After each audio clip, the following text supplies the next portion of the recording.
Hello and welcome to City Greens. On this channel, we talk about city gardening, urban gardening, and we focus specifically on fruits and vegetables. And we want to, the overall goal is to make it easy by giving you tips and tricks. And so ultimately, you can have the best harvest you possibly can have at the end of the season. Today is the 8th of May, and it's about the 6th day of the growing season if you're going by the frost date, which is May 2nd, in my zone, which is 6A. If you've been watching my videos, yes, I'm inside once again.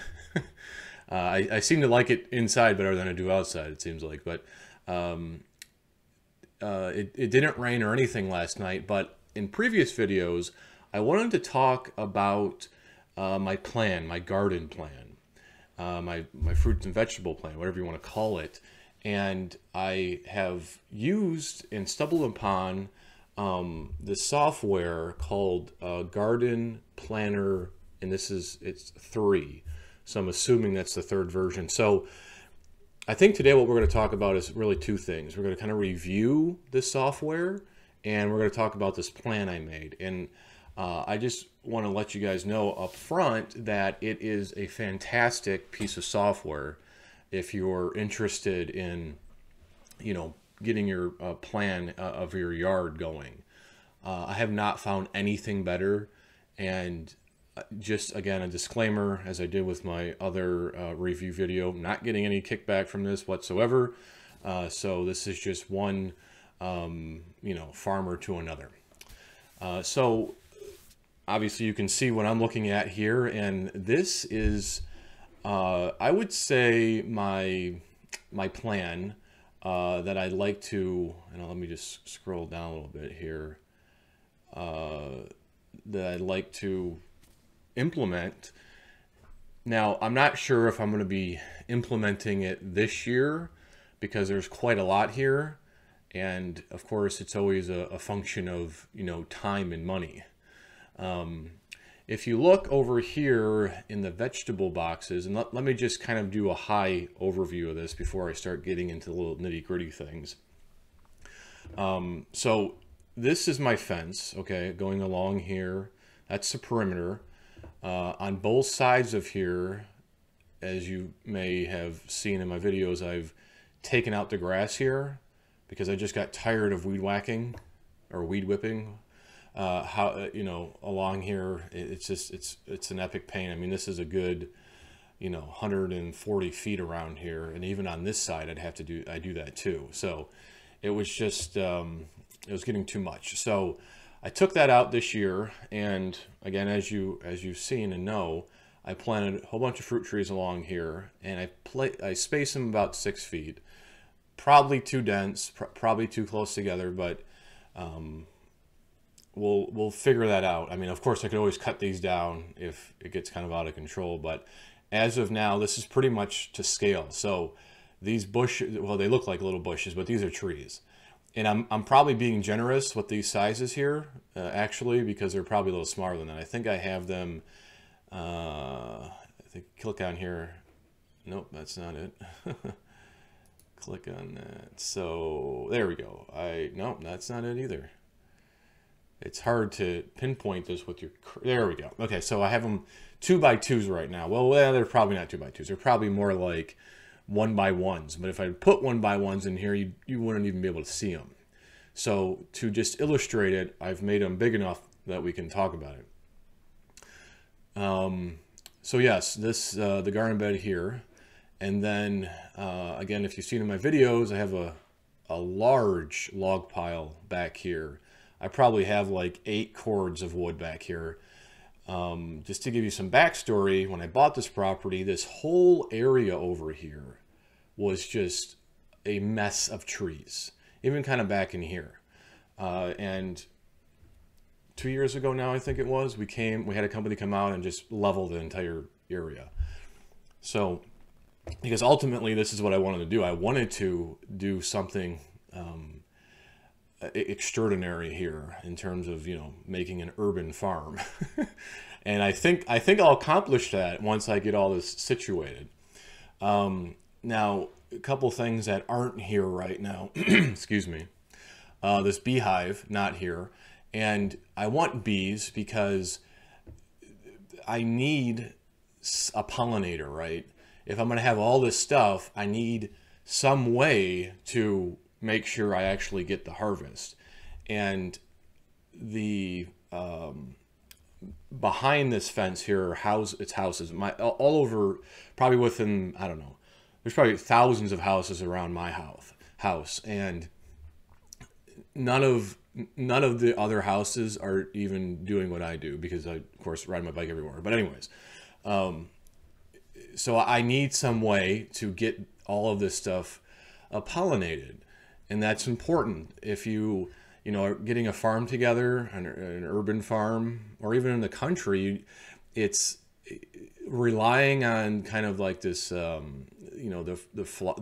flies, the bees in your area is probably not going to do it, especially if you're trying to maximize everything. So that's I'm gonna have to get some bees at some point. I'm not sure if I'm gonna do it this year, because I only have, as of now, 10 boxes. So, excuse me. So that's what I want to do, get some bees here. I also thought about putting a hen house in here, but I'm not really sure how I feel about that at this juncture. I'm still trying to figure that out. I'd like eggs, so that might be going here or even somewhere here, but that'll be a later discussion. I have a rather large oak tree here. I'm not sure which kind of oak it is, but I know it's oak because it drops nuts. I have a whole bunch of rocks here, as you can see, that I've got to figure out how to get out of here, because they're going to mess with my future plans. But we can talk more about how to break these up later and how to get them out of here. So let's, kind of the house speaks for itself here. There's the house, there's the deck. I have obviously an air conditioner here, a generator, and this is another garden box. And I've shaded this a little bit differently because it's made out of that pressurized wood, so I can't grow anything in there that I would eat. So this is basically just going to be a flower bed. I had, last year, I put in this retaining wall and I was going to, I'm going to put some sort of, now here I can do maybe some sort of, exotic fruit that I wouldn't necessarily eat all the time. And then over here is another retaining wall I built, kind of right off the deck. And there's a door right here. I would probably, most likely, I'm going to put in some sort of garden bed. Now, this garden bed is going to be one that kind of attracts butterflies and bees, things that, ladybugs, things that will help all of these fruits and vegetables grow in these fruit trees. And that's important because you want to kind of create an ecosystem, if you can, within your garden. And you want to encourage, if you will, the bugs that you want to be there, and discourage the bugs that you don't want to, that shouldn't be there. And as we'll discuss later in a PowerPoint I put together, the good bugs and the bad bugs. Some good bugs are praying mantises. Those are excellent to killing the other bugs that don't, that eat your plants or cause disease. Ladybugs.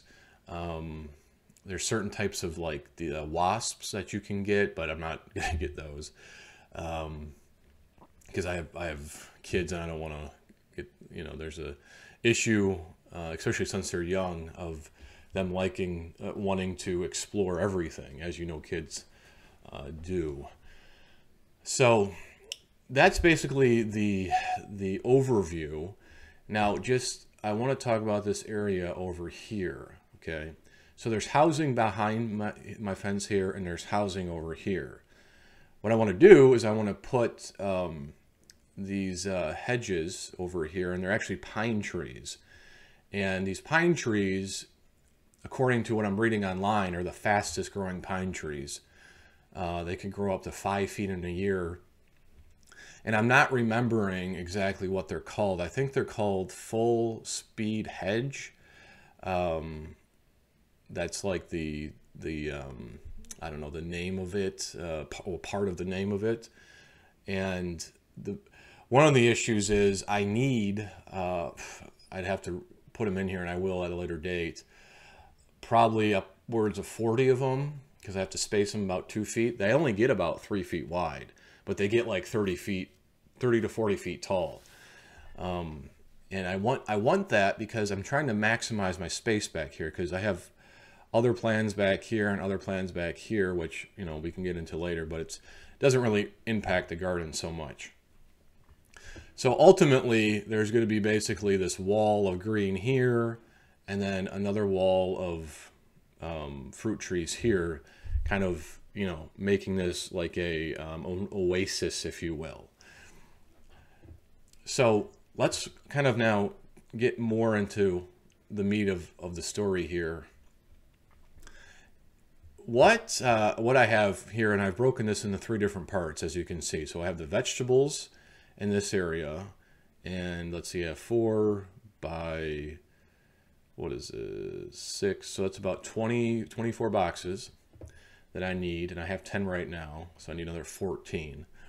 And that's, you know, that's going to be another cost. And we'll save the cost aspect of all of this in a different video, so you understand how much all of this, you know, is going to cost to kind of get it up and running. Now here, what do we have? We have 4, so we have 16, and these are strawberries. Now my family, especially my kids, love strawberries. I love strawberries. So I wanted to dedicate a whole section to that, so that throughout the summer, well, spring, summer, and maybe a little bit of fall, we have a constant crop of strawberries. And I'm most likely going to put ever-bearing strawberries in here, so that, you know, again, we have them all year. So we move down now to the 3rd section, and this is where all the kind of bushes are in vines. We obviously have grapes for these 2 rows. We have these raspberries here, 2 rows of blueberries, and just a single row of blackberries. I'm not really such a fan of blackberries, but we still eat them. I can tolerate them. Now, one thing with originally in this 3rd section here, I was going to put boxes, and I just kind of figured like this is going to be an impossible task, in that it would cost me probably thousands of dollars to put in 40-foot cedar boxes. So I'm going to kind of break away from this idea that I can't use the soil, and I'm gonna try it. And as you can see, I'm kind of like, not really sure if I want to do that, but the cost aspect is going to be so ridiculous. And why I'm kind of leaning towards this is because in this section, if you see again my videos, this section has lots of green grass, and it's less of an, see over here, all over in this area, there's not a lot of good grass. So the sun has been beating down on this area and drying it out. So it's very, very bad over here. It's very compacted. It's basically, you know, it's basically turned into a cement slab over here. I mean, that's what it is. So yeah, so I'm going to give it a try. What I'm going to have to do is I'm going to have to take out a strip of grass in each one of these rows, and I'll of course use a sod cutter for that, and I'll probably backfill it with a little bit of mulch on top just to keep the moisture and so it doesn't dry out. And I'm going to have to put in wiring all through here. Now wiring is definitely going to go through here, the grapes, but here there's actually specialized excuse me, trellises, and they look kind of like a T. There's like 2 T's, maybe kind of like a cross, but with on top of the cross there's another you know, horizontal beam there. And what that does There's actually two things you can do. You can put posts on each side here, right here and right here, and then run wire on both ends. And what it does is it keeps, if you have any idea of any of these bushes or anything, they like to kind of like grow up and then fan out. So what you want to do is you want to kind of keep that compacted so it doesn't, fan out, because if it keeps fanning out, you're going to lose your path here. So it's important that you do that if you're trying to maximize your space and maximize your harvest. So we have, as you can see, we have quite the project ahead of us. And I have no idea if I'm going to be able to do this year. I think one of my next videos, when we talk about the plan, is we're going to talk about the cost, because the cost is going to be a factor in this. I've reduced the cost a bit in taking out these, 40-foot boxes. And how many would I need here? Let's see, 1, 2, 3, 4, 5, like 7 of them, I think. I mean, that would be, it wouldn't surprise me if that's like around $4,000, something like that, maybe 5, maybe even more than that. It would just get ridiculous, and then I'd have to backfill them with dirt, and that's just, it's just not worth it. I mean, when you're building these gardens, these oasis, if you will, you got to kind of balance between, how much it's going to cost versus, how much you're going to harvest.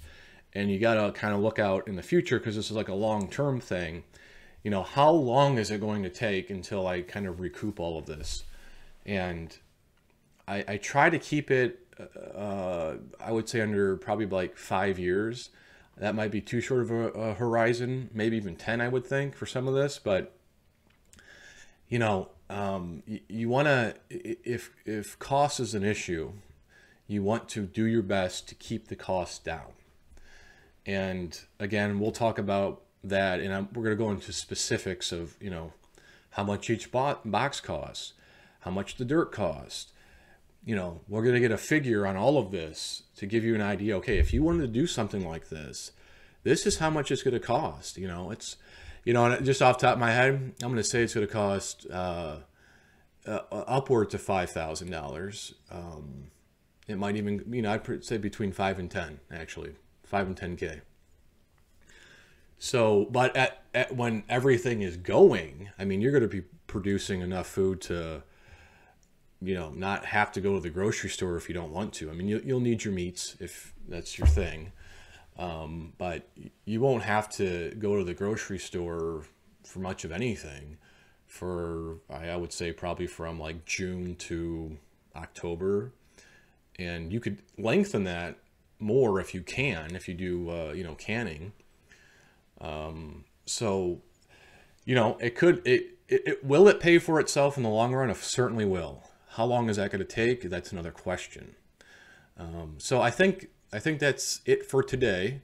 I've kind of showed you the plan here, and in that I've kind of reviewed the software. What I will say about the software, and you can see, I mean, this is, excellent software. I mean, you got your tool palette here, and it goes into all sorts of things. It goes into your objects, and I mean, it has everything in here. I mean, whoever made this, well done, well done. I mean, it's got even like the silliest things. Like here, it's got a water spigot, where your water spigot is. It's got all sorts of measuring lines. It's got multiple kinds of fences, multiple kinds of trees. I mean, all of these trees, if you click on each one of them, they're all the different kinds of trees I have. Peach, plum, apricot, pear, everything. Cherry. So, I'm not sure what this costs. I think it's like $100 a year. I think you can get a lifetime thing for like $100. I mean, that's, if you're interested in this sort of like, making sure that your plan makes sense, then this is something you might want to consider. And let me tell you, like, when I was putting this together,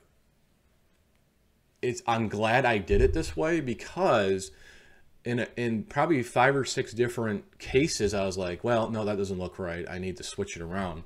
Like, as you can kind of tell here, I have it broken up in 3 sections. I'm kind of a symmetrical person, right? So I like to see things that make sense. I guess it might be a guy thing, or just might be my personality.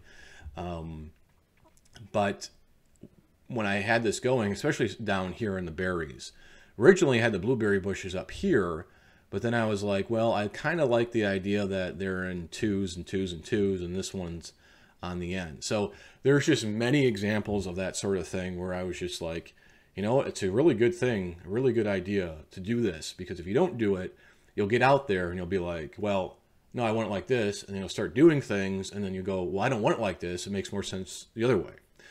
You know, another little fun thing it has in here is a scarecrow. This is a little scarecrow right here. I mean, it literally has everything that you could possibly put in the garden.